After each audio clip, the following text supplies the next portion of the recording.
Hi everyone, welcome back. In our last episode, we talked about our direct action bag, which was intended for shoulder ops, but now we're going to talk about our 24-hour bag and our MASCAL bags.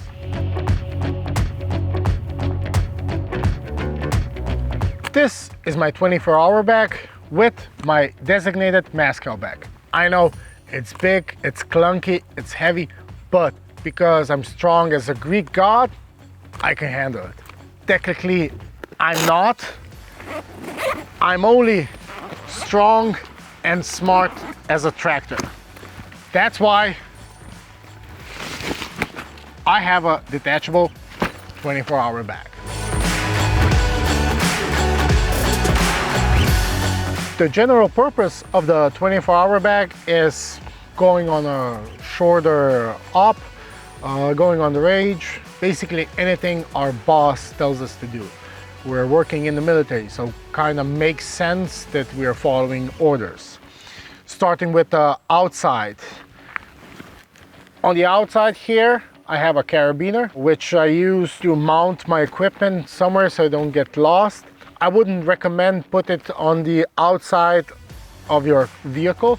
I know it's sexy to see it in the movies, but it might get shot up, blown up, or stolen by the locals. Here I have my lucky omen, voodoo. I got it from a shaman in Africa. Some tape for quick fixes. Scissors. Zip ties for my enemy combatants.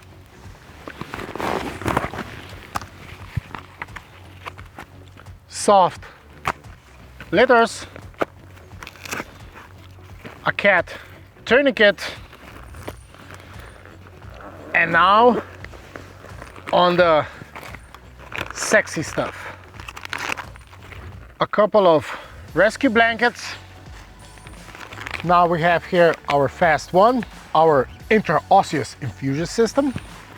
So we get access to the body via the bone. Now for the real sexy stuff. Here I have my quantum fluid warmer with the coil. So we're treating our patient's hypothermia. It warms the fluid that we give to the patient on their pleasant body temperature degree. Going on the inside, grabbing my lucky voodoo doll.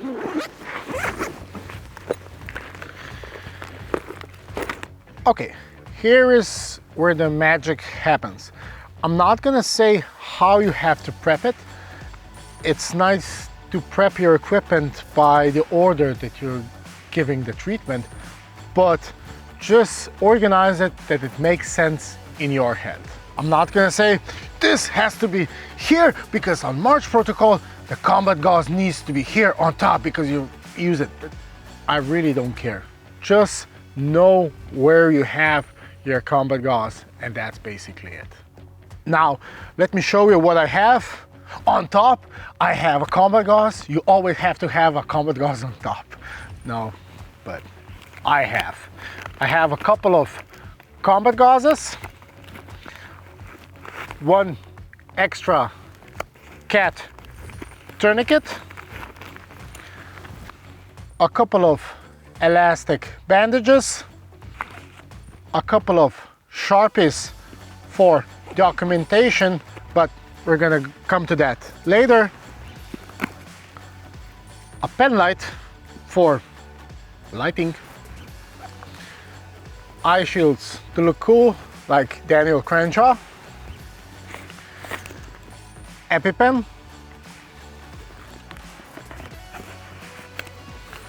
my sharp container for sharp object,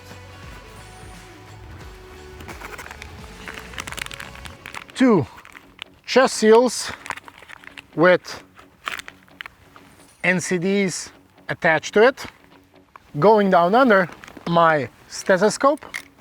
This immediately gives me 10 IQ points. My pocket BVM for ventilating my patient,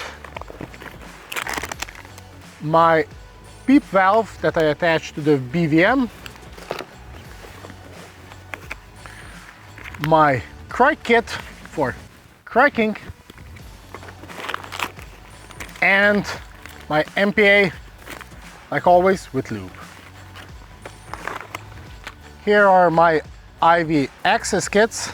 This 100cc bag can be used for tranexamic acid, for dehydration. If you have a trauma patient, you don't use normal saline, you use blood. On top, my drugs. Let me show you. Not gonna get sued because of you guys. Drugs for trauma-related medicine. A couple of cravats for cravating,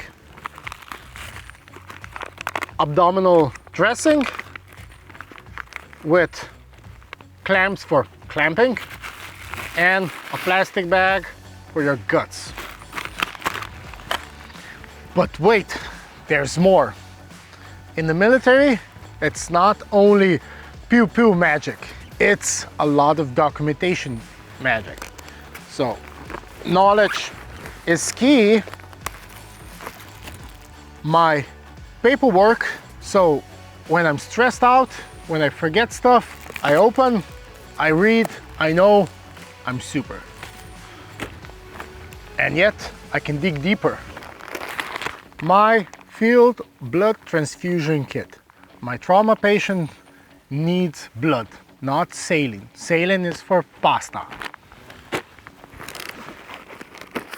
So I'm not forgetting my gloves that are not tactical black because I don't see blood, and because I'm blind as a bat at night, an additional light, a 𝗙𝗵𝗲 card, and the last but not least, guess what? My boo-boo kit. Well, but yeah, I'm forgetting something. My trusty old Swiss Army knife. Never leave home without it. And a gun. As always, this is what I have. It works for me, but you can set it up on 100 different ways. You can also, in addition, throw in your favorite chocolate bar or your favorite drink. The sky's the limit. Now, let's clean this all up and start with the MASCAL bag. On the outside, like always, a carabiner. Here, I have a couple of SAM splints for splinting, an improvised splint made out of wood,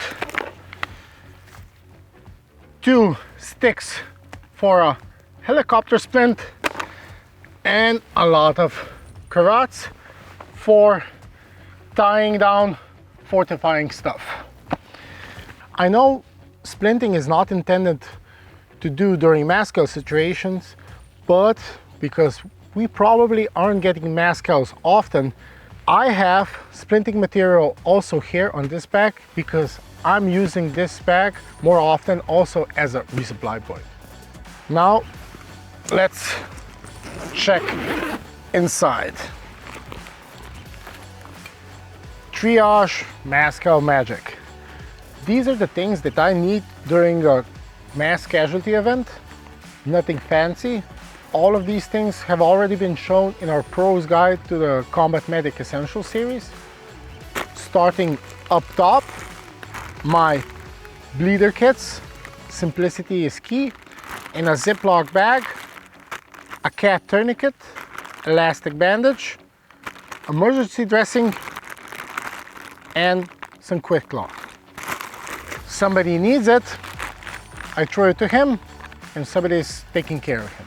Me or some of my teammates. Then a crike kit, a couple of MPAs, a couple of combat gauzes, another emergency dressing. I have a lot of elastic bandages. Next to it, chest seals with NCDs already attached to them.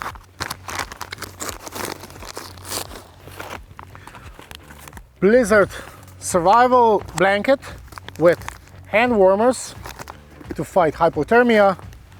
A ready heat also to fight hypothermia. A couple of rescue sheets for improvising. Then what would the military be without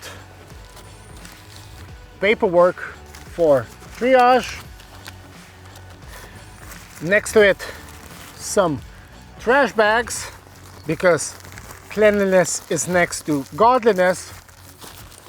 In addition, I have also some extra tourniquets, some extra emergency dressings.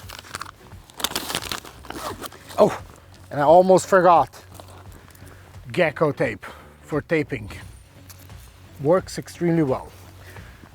You might have noticed we haven't mentioned anything for carrying our casualties. For that we use grunts or have a hard litter or a soft litter prepped and ready, so it makes our life a bit easier.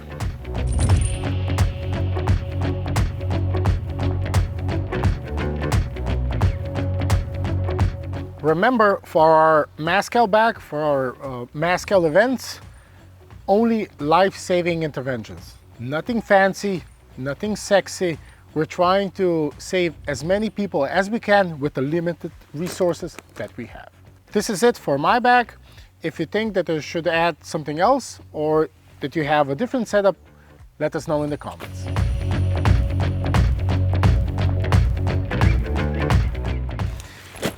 This is it for our MASCAL bag.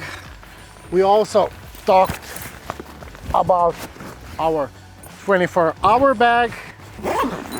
And in our next episode, we're gonna talk about prolonged field care bag, which is not gonna be fun for the guy in the back.